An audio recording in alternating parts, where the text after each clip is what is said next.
as it is now.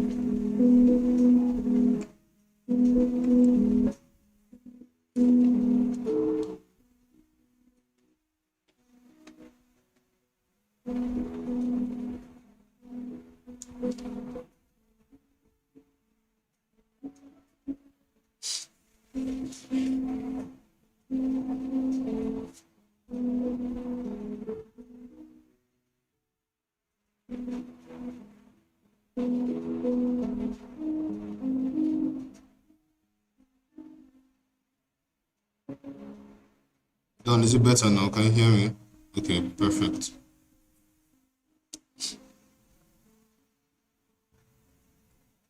So I think I'll have to explain it from the beginning again.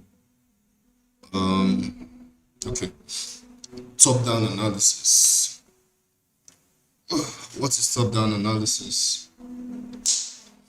So if you remember what I said, or what I usually always say about the fractality of time, of price. I mean, price is so fractal, yeah, that whatever you see going as far down as 5 minutes, you can see it's going as far up as the weekly. That being said, I personally advocate for using the higher time frames, yeah, as a directional bias. Why? Because knowing the full scale of, if you guys remember what I was talking about, a candle, a singular candle, right?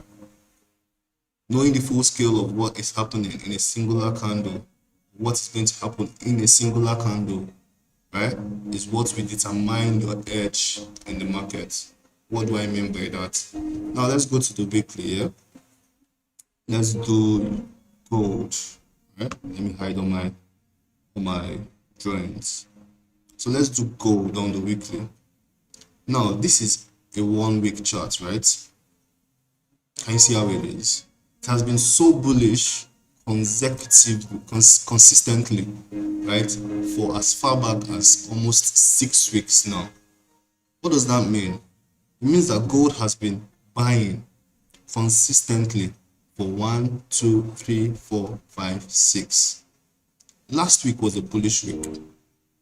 A week before that, we wouldn't necessarily call it bullish. We'll consider that a doji candle. Why? Because it's an indecision candle. When price got to this certain area, it resisted, right? Then a week before that week, right? What were we saying? A very, very bullish week, right? So now, us knowing that price has been bullish for 3, 4, 5 weeks consistently, what are we looking for? Typically, your weekly bias for this week would be bullish. Why? Because last week was bullish. And I'm not saying just because last week was bullish that consistently you should have a bullish week, right? There's a possibility that the next week would be bearish. This week also could be bearish. But having it at the back of your mind that we have consistently seen bullish weeks, right? We have consistently seen bullish weeks and bullish candles for almost 3, 4, 5 weeks consistently. What would we be looking for this week? We'll be looking for a bullish week, right? Now, knowing that we will be looking for a bullish week, what are we going to be looking for? We'll go down to the what? Daily. That's why they call it top-down analysis, right? Now that we are in the daily, we'll look for what? This is where our directional bias starts making sense, right? Because from the daily we start seeing things clearly. We see that for a very long period of time, right, price has consistently broken structure to the upside and has had multiple green days, even as far back as, okay, let's not even go so far to the previous weeks, right? Let's just do as far back as 2 weeks. For almost 2 weeks straight, or even 3 weeks straight, price has consistently been what? Buying. Now that we know that price has consistently been buying for 2 to 3 weeks, right? What do we have as our directional bias? Now that we know that our weekly directional bias is a buy, we come down and we see that our daily is also looking very bullish. What do we understand about that? We understand that we are buying from here henceforth. If we are seeing any bullish momentum, those are bullish pullbacks, preparing for a what? A higher. I mean, if we are seeing any pullbacks, we are seeing them as bearish pullbacks, preparing for a what? A higher bullish continuation, right? So now we've seen that the daily has been buying very. The momentum in the daily has been crazy, right? What will we do? We'll go as far down as the 4 hours. Now this is where our directional bias starts coming into play much more clearer. Why? Because we are seeing market structure play out better now. Remember what I'm saying, price is always fractal. The weekly has its break of structure, it has its structures, it has its higher highs, it has its higher lows, depending on the movement of the trend at that moment. But now, right, in individual candles in the weekly, if we go as far down as the 4 hours where we are at now, we are starting to see things like what? Our break of structure to the higher side, our pullback following, making a higher low, and then another break of structure, creating a new higher high, then a pullback to create a new what? Higher low. Now, this is where we start drawing out our confluences, right? But first of all, let us draw the confluence on the daily. If we check the daily, we can see that just a couple of days ago, about 5 to 6 days ago, price had a huge displacement to the upside to the point where it broke structure and left behind what? Inducements. It left behind this 1-day fair value gap, right? And then a couple of other things behind. But on the daily, we can only see what? The 1-day FVG that it left behind, right? I don't want to put this here so it won't confuse you guys, first of all. So we saw what? A 1-day FVG. A 1-day FVG, right? And then what else? We are seeing proper market structure breaks, right? Proper structural breaks. So now we go to the 4 hours. The structural bias now becomes much more clearer. Now, why? Because we are seeing better lows and proper break of structures. Okay? So now, we'll look at the current leg that was broken. We're not going as far down anymore. Okay? Remember what I'm always telling you guys. If price is trending to the upside, right? If price is moving and is trending to the upside, what are the areas in which we are supposed to be looking at? For example, now, when price, let's say there was a structure here. Let me draw something else out.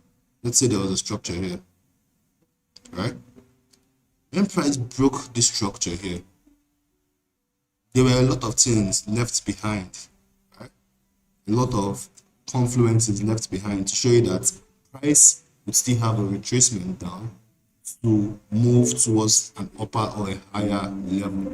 So now, once price got to this level, we looked for those things and took it to the higher side, right?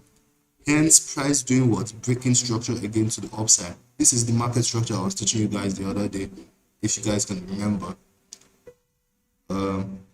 So yeah, the confluences and the inefficiencies inside those particular legs are what we are looking for, right? Since now that has been said, we are coming down to the 4 hours. Remember, all these things you are seeing from here to here are like 3 weeks price action. The price action of almost like 3 weeks, 4 weeks, right? But you are seeing a better structural position, you're seeing better structural breaks, you're seeing better highs, you're seeing better lows in it. Why? Because it is lower, it is in a lower time frame. Do you understand? Now that you're seeing it in a lower time frame, right? You're seeing the better structures, you're seeing the inducements, you're seeing the confluences. You go back, we go as low as possible, right? So let's go as far as the 2 hours now. Now you're seeing it's clearer, right? Now, not only are you seeing the daily fair value gap that was here, you're seeing inducement zones, you're seeing order blocks, right? This 2 hours order block from this leg is what caused the break of this structure. Do you understand? It is what caused the break of this particular structure here. So this is a very pivotal point, right, on the price, on the charts, right, that we can consider to be a point of interest.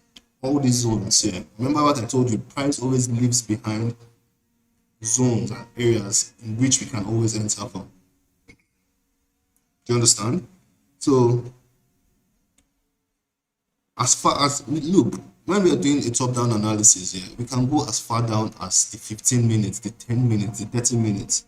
But what I always choose to let people understand, especially when it comes down to price action or understanding market structure or understanding how price moves on the overall scale, it is better, right, to have your directional bias from the higher time frame, right? You can use the lower time frame, the 5 minutes, the 15 minutes, even the 30 minutes as your entry time frames. Do you understand? You can't be looking for your directional bias on the 15 minutes, on the 10 minutes, on the 30 minutes. Why? Because it is not as intricate as the higher time frames. On the lower time frames, you are seeing a lot of price action, you're seeing a lot of movements, right? You're seeing a lot of things that are considered as noise in the long term. Do you understand? So in the long term, it is best to always focus primarily on the higher time frames. Why? Because they will give you a sense of relief when it comes to the directional bias, right? Now we understand our weekly bias is bullish. We've gone down to the daily bias, to the daily time frame. We understand on the daily time frame also, it is quite bullish on gold. It will only be stupid for us to go back down into the lower time frames now, start looking for sales. Why? While the directional bias of the higher time frame is bullish, it is stupid for us to go down to the lower time frame to look for bearish movements. So the only things we should be looking for when it comes to movements or entries now going down lower is buys, right? So now this is the 2 hours. We are even seeing a 2 hour FVG here, but I would not draw this 2 hour FVG. Why? Because it is literally overlaying the 1 day FVG, and to me the 1 day FVG is primarily more important than the 2 hours FVG because it holds more weight. I would never take the 2 hours, whatever, whether it's an FVG, whether it's an order block, anything, over something I am seeing on the daily or on the weekly. It doesn't make any sense. Do you understand? So there's a 2 hours FVG here, but I would not draw it out because I can't call from kill me.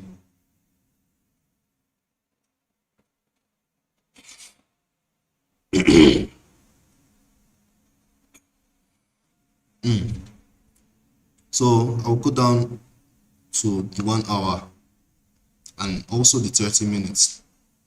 But first of all, let's do the 1 hour. Now, this is where I want you guys to understand where I've been coming from earlier, or what I was saying earlier. If you check it now, on the 1 hour, can you see that we can't find pivotal areas or pivotal points to consider points of interest? Why? Because the price action is just so jagged in the sense where there are so many candles that are not pivotal to understanding what price is doing at that moment. Are you seeing any FVGs? No. Are you seeing any other blocks? No. So the noise on the lower time frames are very, very, very confusing, especially to people who are coming in to this market newly. I can come in here now and I can see and I can even understand what price is doing, even on the lower time frame. Right? But a lot of people, especially newcomers on newbies, they wouldn't understand how to navigate the lower time frame because of the amount of noise in there. So it's always better. I repeat, it is always better to stay on the higher time frames. Or even if you're not willing to stay on the higher time frames, use it as your directional bias. Use the 15 minutes, the 30 minutes, the 5 minutes as your entry or confirmation time frames. Right? And while doing this, you'll see that you have a wider or higher perspective of what price or what the market is doing at every interval. Doing this would really, really save you a lot of money. I'm telling you, it has saved me a lot of money on the charts. But I can only understand what it will do for a newcomer. I can understand this better because while I started, I was one of those people who fell into the temptations of going down to the lower time frames. As far as even the 1 minute, I was doing 5 minutes, 1 minute, even 30 seconds. Yeah. Now when they chop my money, when I lost consecutively for months, lots of blown accounts, lots of scalping mistakes, lots of mistakes in general, not just scalping mistakes, because I didn't even know what I was doing until to call myself, talk less of to call myself a scalper. Right? So stay on the higher time frame, stay where you can understand the markets better, where you can understand how the movements are actually reacting. That's when you can go into the lower time frame to understand, oh, what am I going to do? Or how am I supposed to enter into these things or into this market with the lower time frame bias? Do you have any question, bro?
Right, bro. That's all for today, man.